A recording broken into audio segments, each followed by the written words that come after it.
Hi friends, thank you so much for joining us again. This is Coffee and Convo, and this is brought to you by the women's ministry team, Empowered Women at Christ Community. And we're really excited that you're here. We did our very first one about a month ago. We talked about Thanksgiving, and it was really lovely. We're excited you join us again. And today we are talking with our sweet pastor, Sharon, and we're talking with a very good friend of the house and women's ministry team, Erin. And thanks so much for joining us. And if you guys haven't met them, these are ladies that you would like to meet. You guys fill others' cups up when you're having conversation with them. So I hope that people will get to meet you if they haven't already. And we should do that here. We're going to talk about Christmas. You get to fill everyone's cups up, just with like your space, with where you're at with Christmas. How do you feel about Christmas? What are traditions you love? How do you incorporate Jesus into Christmas? Incorporate, but what does it look like to celebrate Jesus for Christmas for you? So can I kick things off by asking what your favorite tradition is? My favorite tradition is making the cookies that my grandma made growing up. So I feel like every year we honor her in doing the Christmas cookies. Sometimes we do it with my aunt, but whenever we're together, we make her cookies. We have a cookie, like a cutting board with her recipe written in her handwriting. So it's just really special for us, for me, because I feel like we get to honor her in that. And I did ask my girls what their favorite tradition was, and they said it was driving around, looking at Christmas lights, drinking hot cocoa, singing songs, and being silly. But I love the being silly part. Yeah. So those are our favorites. That's really sweet. Does everyone in your family have one of those with your grandma's handwriting? Like, was that something that... Yeah, my aunt gave that to us one year for that's Christmas. Really sweet. Yeah. Yeah. So. That's so sweet. Yeah. I love it. Yeah. What about you? Yay. Well, as I was thinking about it earlier, it came to me that I think I love the most right now candlelight services, like the Christmas Eve service with the silent night and the candles. And there have been a couple years in a row where my children are actually sitting in the front row with us, and like the glow, it makes me want to cry, like the glow of the candles on their faces. And I don't know, there's something about silent night and a candlelight service that just is moving me right now. And I think it's because there's just been so much redemption for Christmas Eve for me. Christmas Eve used to be the most painful night of the year, actually, for me. The kids would be with their dad, and I would choose to just go home after Christmas Eve service and wrap presents and be by myself, but it was painful. And so most of their life, up until their teens, Christmas Eve was lonely. It really was like almost the most painful night of the year for me. And so the last several years, having them with me on a Christmas Eve and singing Silent Night and the candlelight, I don't know, it just warms my heart, and it just makes me so grateful. That's so sweet. Yeah. I love that. My kids actually found a box of those candles, and then, the plastic holder. Yeah. My husband and I happen to have a huge lot of them from doing ministry in the past, and they just happened to fall out of the boxes a couple of days ago. Fall out. We pulled them out of boxes, but they appeared from these boxes, and the kids like were. Them? Yes, I'm so excited to do it at home. Yay. I just think that's so sweet. I relate a lot to that glow that you see on their faces. It's really sweet. It is. But you bring up a really great other side to the traditions or the past memories that we have with Christmas, and that some of them are harder. And Christmas isn't always like the big celebration that we feel like the world is literally on fire with joy, Right. and just like really trying to amp it up. So I kind of wonder if you would even have any thoughts or any like heart to share with anyone who's in that space right now. Yeah. I'm trying to think what I would do differently. It was kind of a mixed bag of beans. There was part of me that had times where I enjoyed the solitude, and it could be beautiful. But I think if I would do it over again, I probably would reach out more, and try to make connections. And I know that's not always easy, but sometimes just in my own pride, I would just hold back and not maybe ask to be a part of somebody's, evening with them, or look for things to do. I know that's something I'm just praying for people this season, for connections, because there's joy in connection, and I know it's so easy to be isolated and keep yourself isolated. So if there's any way to break out of your isolation and find that friend, find another friend that's maybe feeling isolated or lonely, and instead of waiting for somebody to reach out to you, reach out to them. And be the one that reaches out and gives a gift, or invites somebody over for hot cocoa, and be somebody's gift in that lonely season. I love that encouragement. That's really good.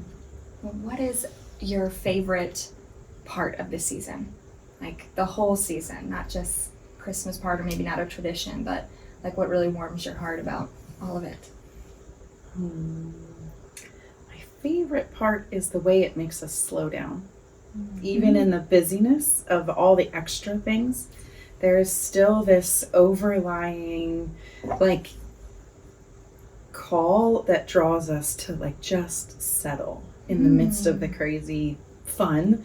And so that is my favorite part right now, is that draw to slow down, to sit and enjoy the lights, to sit and just enjoy the story of Christmas, not get caught up in all of the extra, but to slow down and really savor the story of Christmas and what that means, what Jesus means. So right now, that's my favorite part, is how it really draws me to slow down and just I feel like you must have discovered that somehow. Because I also experience myself, it's just busy, and I have to go out of my way, I feel like, to pull back and slow down. So the way you're describing this right now is has me enamored. I'm like, how, what is that draw? How did you discover the draw? Did the Lord? Yeah, I want to know. Well, that. and I just think some of it, I think, is just where he's has me, or has had me in the last couple of years, and what he's teaching me. But I think a lot of it is having 3 kids who are busy, and then you end the season and it's been so crazy, and you're like, wait, but do they know what this was about? And so just intentionally putting Jesus in the center of our season, I think it's some of that. It's the reflecting and saying, as a parent, I probably could have led them better. But it's okay, because they're still in my home, so I can still change that. I can still shift that. And they're older, so we can kind of move away from the fun side of Christmas, or lean more heavily on Jesus' side, and not so heavily on the Santa, because we do a lot of Santa. But I think that's some of it. It's just reflecting and seeing, just questioning, do they really know why we sing this? Do they really know? They know that Jesus was born, but do they know? So I think it was some of that reflecting. But I also think it's just where he has me right now, and just that draw to sit with him and savor him in every single day, but especially in this season. Just taste and see that I'm in this, and I'm good in this. So yeah, I think it's just some reflecting and changing some things in the way that we do things. Yeah. I love that. And I see, I hear a lot of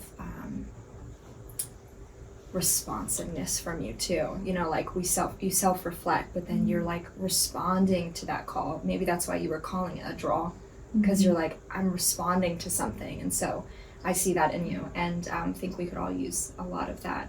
Use that example of how are we responding to the things that the Spirit is leading us to in this season, not just what the world is dangling in front of us. Yeah. I love that. Thanks for sharing. Yeah, so good. I find Christmas time things amp up. So I would really love to learn the art of just even that reflection while we're driving, or in the middle of the stressful franticness of it. So yeah, I just really want to take something that I have done is this year I've started playing just jazz music, and I have the YouTube whatever, because my friend Sharon had it on her TV, and I was like, oh, that's lovely. So I have it playing all the time. Like I get up in the morning, jazz? it's Christmas jazz, or it's jazz with snowy pictures. Or just different pictures, but it's jazz music, or just there are some different like soaking videos music that I play that's instrumental. It's quiet. And what that has done in our house is that when I get up in the morning, I turn it on. When we get done eating dinner, it's on. Mm-hmm. It has like brought the noise down, because I have 3 girls and they are so loud all the time. All the time. And so but for me, it has allowed me to like calm in the midst of their loudness and their life, which is love. I enjoy it, but I want to enjoy it and not be frustrated by it. And so it quiets me in the midst of it. And it also is something that just is like, I want to sit and slow down. And so that has been just having that music in the background that's just quiet has helped. So that's something that I have done differently this year, and I love it. I love when friends share playlists. So we just had a friend this week share their favorite Christmas playlist, and it's so phenomenal. Like I feel like it's highly sophisticated, fun music. Like I don't know if it's the Philharmonic or it's the Philadelphia Orchestra or whatever it is, but it's just like it takes all the Christmas carols to another level, and it's just been so fun. And I was resisting, like all of November, I was resisting. No, we can't listen to Christmas carols before Thanksgiving. And then one day I was just trying to find something on the dial, and Christmas music came on, and I was like, I just buckled. I'm like, I'm going to listen to it. And I had so much joy. I'm like, why am I resisting it? It brings so much joy. So maybe that's one of the things I love about Christmas is the Christmas music. And it's nice when friends share playlists, because you can get tired of the same old Christmas music after That's Thanksgiving. really a fun idea. It's a fun idea. You need it fresh. You need some fresh music.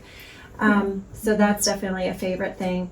And then at the end of the day, coming home and having the Christmas tree on and just sitting in the glow of the lights with the fireplace. Like I love that. I just love glowy and warm and blankets. Yep. So that definitely helps decompress at the end of the day. And I just have to go back to family. Like my kids come home and we have some extended family in, and memories are made, and it's just, to me, it's more redemption, because that wasn't my story for a good over a decade. And so I still feel like I'm living in redemption at Christmas time with family wanting to be there. So yeah, so thankful for family. I love that. And having adult kids who want to be engaged is just such a gift to me. So it's hard when they're little and busy, and sometimes you want to fast forward through those years and then they're gone. But it is such a gift when they want to come home and be with you, and you create new memories and new traditions. It's pretty special. Yeah. Oh, I love that. I was just thinking, I wasn't thinking about this before, but I was thinking about my one daughter, such a giver. And so since I've had her, and she's probably since age 3, so for about 3 years now, Christmas has been so different because she is just abounding in a desire to give. And she already loves gifts and buying things. I mean, every day I get the question, can we buy something? And so at this season, it's just this like emphatic desire to buy gifts for anyone and everyone that she sees, that she thinks about the homeless man on the side of the street, a friend, Miss Sharon. Like she'll think of all these people everywhere, all the time. As soon as she lays eyes on you, she's like, Mom, can we buy them a gift? I love that. And that is a new dynamic that I've never experienced before, and it is beautiful because I can talk so much about the gift, the big giving that happened at Christmas that God gave us, and it resonates, and this story carries through the season because it's really about what He gave us, and she understands the giving. It's lovely. That's very beautiful. lovely. I love it. I just had another question that we weren't prepared for, but I'm wondering, what is one thing that you found hard maybe in a season of life but it's not like that anymore. Something that's changed. Oh, we had a light go out, friends. We hope you can still see us. Wow, now it feels so dark, but it is what it is. Yeah. Was there anything that ever, like any challenge you ever faced? You already gave a really great example. So, maybe that would be your example of the season that was really hard on Christmas Eve. And now you get to experience the redemption. Is there anything? I know I just surprised this question out of nowhere. I cannot think of anything. Just Christmas Eve. Christmas has always been very special and very, I don't know, like there's not a magic, but there's something special about those times. And maybe that's why they're so special, because I haven't had anything really hard in this. Yeah, they've just always been very sweet. And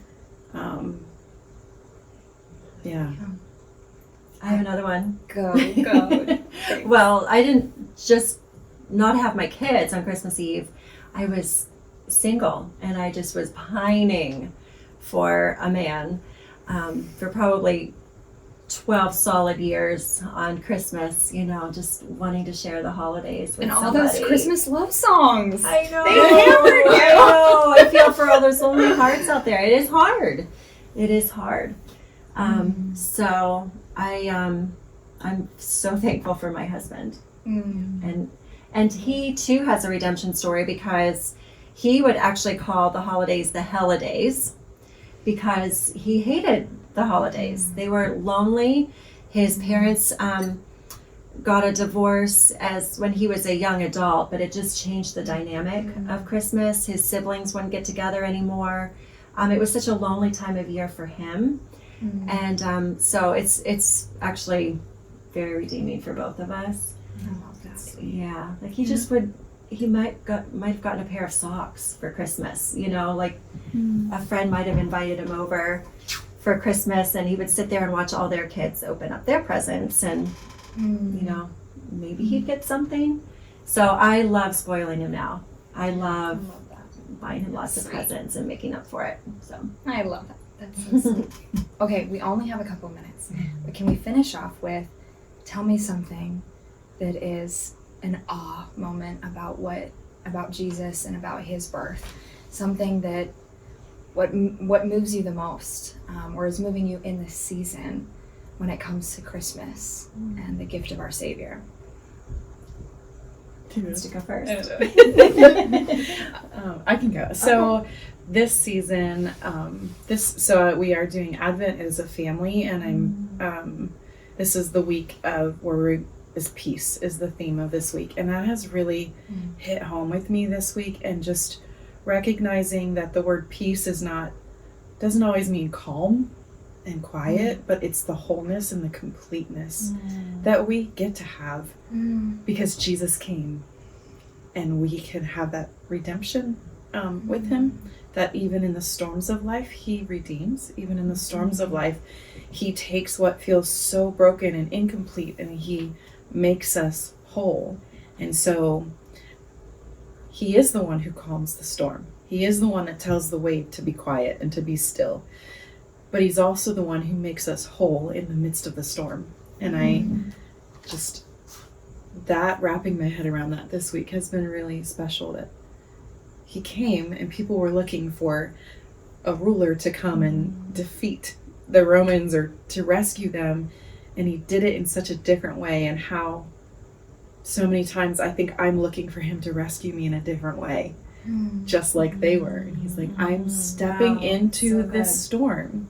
I'm stepping into this with you, and I'm going to make you complete. In the midst of this, I've already made you complete, and you are enough in this moment, and I've made you that in this moment, just like he did with Israel, and they missed it. So I feel like this week that's really where he's captured my heart, and he just keeps saying, look for me beyond your natural eyes, look for me in the midst of this, and because I'm doing something bigger than what you think and what you can see right in front of you. And so that's been this week, and how it's been really special to me in this week. I love that. Thank you for sharing that. So Yeah. good. Yeah. I've just been thinking of the concept of making room for him. I love Mary, and I just love her responses. When I was a little girl, I wanted to be Mary. I would ask my mom after a bath to put the towel on my head like Mary. I wanted to be Mary. I loved Mary. And I would have been a good Catholic girl, I guess. And I love her response, let it be to me according to your word. And I just like to sit in that sometimes, of just preparing and opening my heart to what he has and who he is. And I sense even in the season of life I am an expanding and an increasing of a capacity that is actually necessary. And am I willing to make that room and make that space? And so it feels both like a lovely thing and a challenge for me this year. You know, will I make room for him? Can I make more room for him? Wow. Yeah. I love that. In all the busyness, because we just it's so easy to get caught up in all the other stuff, and it's fun. And I think, you know, he celebrates the fun, but really going back to, are we making the space? And I feel like you really are, and it's so beautiful how you're making the space for him. Sure. Yeah. I would like more space. We all would. We all would. I agree. I agree. My 3 kids are not on board. Not in other years. Oh, well, thanks so much, guys. This was really beautiful. And I just feel like there was just a sweet air here. I mean, just being in the Christmas season, and his spirit is really drawing all of us, I think, just to see him more. And I just saw a common theme of, you know, we all have our stories, and you have your story too. But the story of Jesus illuminates and brings life and light to whatever is going on with us, you know? And so I pray that you, like Erin, would allow him to draw you to himself this season, and that you would, in fact, make that space for him. So we miss you. We miss you. We miss you here physically, and we wish you a very Merry Christmas. Yes. Thank you so Merry much for joining Christmas. us. Christmas. Yeah, thank you. We'll talk to you guys again, hopefully in January, where we might do a couple more of these. So we'll see you then. Merry Christmas. Merry Christmas. Christmas.